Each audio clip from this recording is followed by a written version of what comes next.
This is the Lone Crater YouTube. We hope this video helps.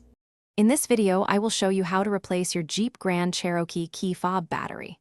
First, gather your tools: a small flathead screwdriver and a fresh CR2032 battery. It's important to have a clean, well-lit area to work in, ensuring you can see all the small components clearly. This entire process is straightforward and should only take a few minutes of your time, getting your key fob back to full power quickly. Now, let's open the key fob. Look for a small slot, usually on the side where the emergency key slides out. Take your small flathead screwdriver and gently insert it into this slot. With a slight twist or prying motion, the two halves of the key fob casing should begin to separate.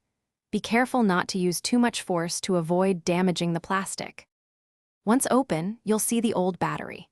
Pay close attention to its orientation, noting which side is facing up, usually the positive side. Gently pry out the old CR2032 battery using your screwdriver or fingernail. Now, take your new CR2032 battery and insert it into the holder, making sure the positive side, marked with a plus sign, is facing up, just like the old one. With the new battery in place, it's time to reassemble your key fob.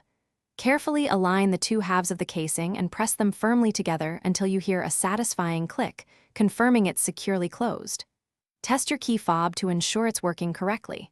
For an even easier life, check out the Shark AI Ultra Robot Vacuum.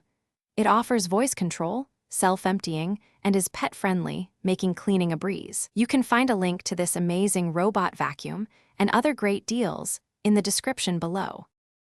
Thanks for watching. Consider subscribing if we helped you.